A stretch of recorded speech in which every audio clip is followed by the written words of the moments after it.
อ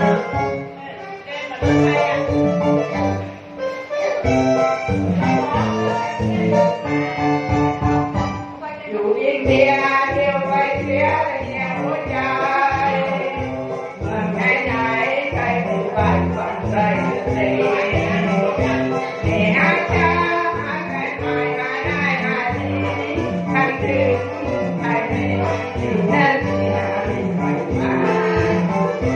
โอ้ประไทยอยู่ตรงไหนจะใกล้มา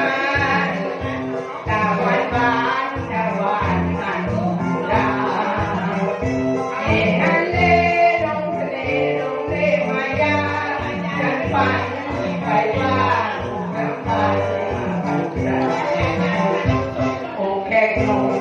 มันรักมันรุนลงไปมันโยนอะไรอะไร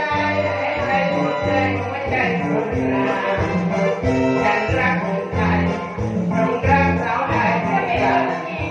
โอ้มาว่าต้องรักกันและมาปล่อย